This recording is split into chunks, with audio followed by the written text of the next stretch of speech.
Assalamualaikum warahmatullahi wabarakatuh. Halo sahabat Unik, senang sekali bisa berjumpa kembali di program Podik, Podcast Unik Cipasung. Bersama saya Lutfia Fuadi Maulida dan hari ini kita kedatangan tamu spesial yaitu Bapak Dekan dari Fakultas Syariah, Bapak Ndin Lidinilah MAG. Assalamualaikum Bapak. Assalamualaikum warahmatullahi Sehat wabarakatuh. Bapak? Alhamdulillah. Alhamdulillahirabbil alamin.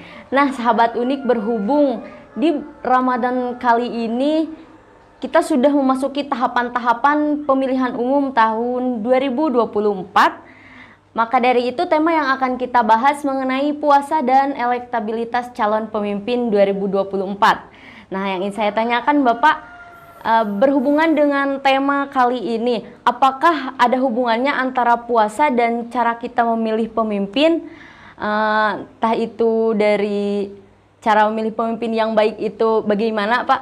Ya. Terima kasih. Assalamualaikum warahmatullahi wabarakatuh. Pemirsa, sahabat Unik dimanapun berada. Pia. Iya Pak. Terkait pertanyaan apakah ada korelasi antara puasa dengan cara memilih pemimpin, itu jawabannya sangat korelatif ya. Karena seperti yang kita ketahui bahwa tujuan dari puasa ini adalah la'allakum tattaqun. Ya, seperti dijelaskan di Quran surat Al-Baqarah ayat 183. Apa indikator orang bertakwa itu sebagai tujuan dari puasa? Itu dijelaskan di Quran surat Al-Baqarah ayat 177. Ya. A'udzubillahi minasyaitonirrajim. Bismillahirrahmanirrahim. Laisal birra ang tuwallu wujuhakum qiblal masyriq wal maghrib walakinnal birra man amana billahi wal yaumil akhir wal malaikati wal kitabi wan nabiyyin wa atal mala ala hubbihi dzawil qurba wal yatama wal masakin wabdas sabil wasailin wa firriqab wa aqama shalah wa atasaka wal mufuna bi ahdihim idza ahadu was-sabirina bil ba'sa'i wad dharra'i wa hinal bas ulaikal ladina shadaqu wa ulaika humul muttaqun.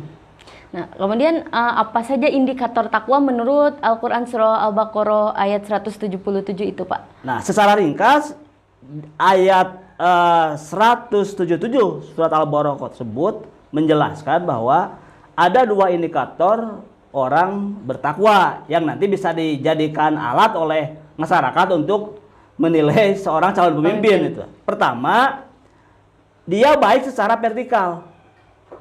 Itu ditandai dengan tadi man amana billah wal yaumil akhir wal malaikati wal kitabi wan nabiyyin. Dan kedua, baik secara horizontal. Ditandai dengan tadi wa atal mala ala hubbihi dzawil qurba wal yatama wal masakin ya wabnas sabil wasail wa firriqab.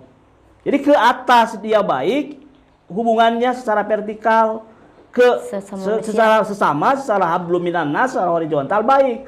Ditandai tadi dengan misalnya memberikan harta kepada kerabat yang membutuhkan, fakir miskin, ya, orang-orang yang punya kesulitan gitu ya. Nah, ini bila dikorelasikan dengan cara masyarakat memilih pemimpin bisa menjadi alat ukur gitu. Nah, karena di Undang-Undang Pemilu juga kan disebutkan bahwa idealnya masyarakat memilih pemimpin entah nanti di pemilu 14 Februari 2024 untuk memilih DPR, DPRD provinsi, DPRD kabupaten dan DPD, dan juga untuk memilih kepala daerah entah gubernur, bupati atau wali kota ya pada 27 November 2024. Ya kan parameternya visi, misi, program ditambah citra diri lah ya. Jadi itu alat ukurnya. Apa visinya, apa misinya, apa programnya? Kalau oke masyarakat milih. Itu idealnya. Ya.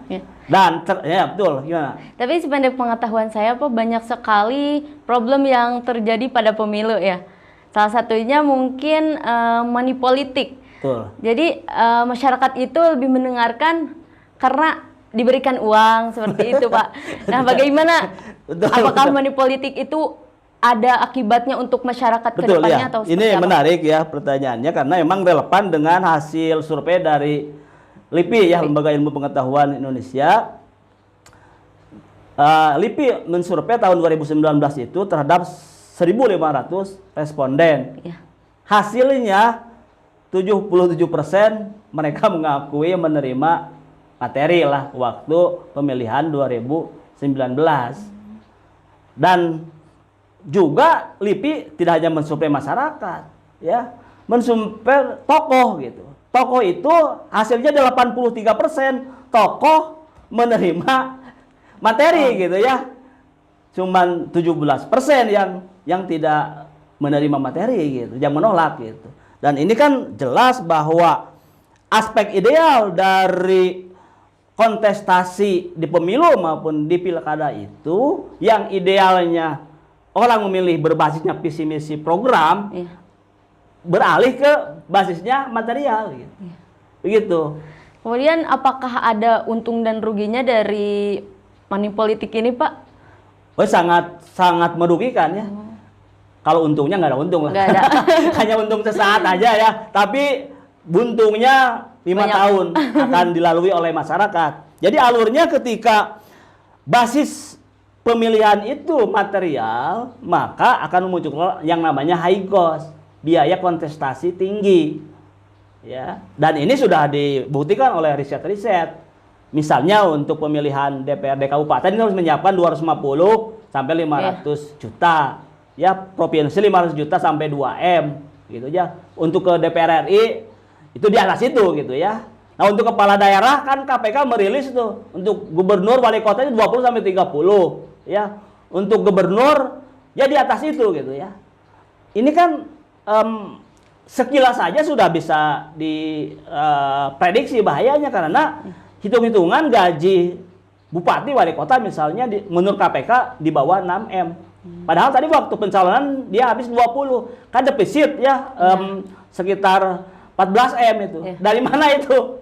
Ya makanya kenapa misalnya ini bisa menjawab kenapa korupsi di tingkat kepala daerah itu kok tidak pernah berhenti, ada lagi gitu ya. Karena inilah yang bisa menjelaskan waktu kontestasi high cost akibat basis pemilihannya tidak ke visi misi program tapi ke material. Dan inilah yang tadi dengan puasa ini kalau kita sambungkan dengan puasa, takwa itu kan tujuan akhir dari puasa. Ya. Nah, dan takwa ini menjadi alat ukur Allah untuk menilai kemuliaan seorang. Di Quran surat Al-Hujurat ayat 13 kan sebutan ya. Inna akramakum indallahi atqakum. Orang yang paling mulia di sana orang yang bertakwa. Takwa gitulah. Nah, indikator takwa kan tadi bagus vertikal, bagus horizontal. Inilah yang harus dijadikan parameter oleh masyarakat untuk mengukur calon pemimpin mana, ya siapa yang akan dipilih oleh masyarakat tersebut. Ya. Namun kemudian Pak, kan terkadang apa yang kita lihat itu tidak sesuai dengan apa yang sebenarnya ya Pak. Nah, bagaimana cara kita bisa meyakini bahwa calon pemimpin itu adalah orang yang bertakwa? Nah, disinilah perlunya masyarakat ya bisa mengakses profil dari calon pemimpin tersebut. Dan calon pemimpin pun harus bisa dalam tenggang waktu yang tidak ujug-ujug gitu ya, sosialisasi kepada masyarakat. Sehingga antara pemimpin dengan masyarakat itu bisa mengetahui ya kedalaman masyarakatnya seperti apa kebutuhan masyarakat ya, apa hal-hal yang sangat mendesak yang prioritas dibutuhkan oleh masyarakat. Sebaliknya masyarakat bisa menilai tadi kapasitas calon pemimpin tersebut baik secara vertikal maupun horizontal. Sayangnya ya di kita kan itu belum terjadi karena memang secara umum ya demokrasi di kita kan masih prosedur ya belum substantif gitu ya. Oleh karena itu ini untuk meminimalisir tadi money politik, sebaiknya calon pemimpin yang akan berlaga di pemilu 2024 ya, pileg dan pilpres dan juga di pemilihan kepala daerah November 2024 itu dari sekarang sudah bukan menjual diri. Memasang baliho gitu, Pak. Bukan, maksudnya bersosialisasi dengan masyarakat. Bersosialisasi. Dia bikin gagasan dalam bentuk visi misi program, sodorkan. Nah menurut saya, ya tadi disebut balihonya. Kalau saya pribadi ya kurang sepakat dengan baliho itu ya, karena apa yang mau diambil dari baliho? Ya. Emang mau kontestasi model itu? Ini kan orang butuh visi misi. Di baliho kan cuma gambar, ya. Orang tidak melihat substansi dari orang tersebut, hanya gambar saja, ya, tidak memberikan arti gitu loh. Untuk itu, kalau polanya masih seperti ini, ya, baliho gambar lah dengan misalnya nama partai, tidak menjelaskan visi misinya, programnya, maka akan jatuh masyarakat itu karena tidak punya alternatif.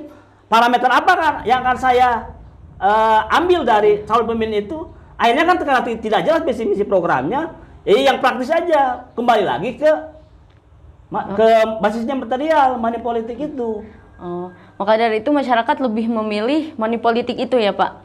Betul. Nah, ini juga ditambah dengan faktor internal masyarakat. Indonesia itu tingkat pendidikannya 8,6, kelas 3 SMP itu ya. Pengeluaran per kapitanya 2022 aja itu 11,48, 11 jutaan lah.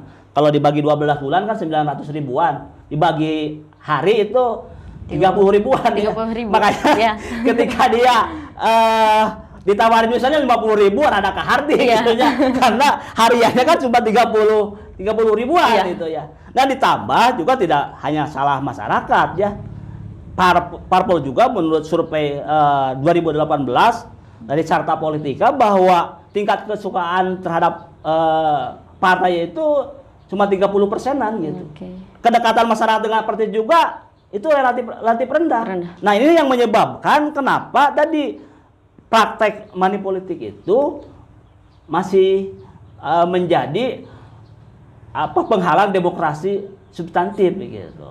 Begitu biaya. Oke, baik Pak, terima kasih. Nah, sahabat unik, berhubung waktu yang mengharuskan kita untuk mengakhiri perbincangan ini Bapak, untuk sahabat unik karena sebentar lagi kita akan melaksanakan pemilihan umum ya Pak.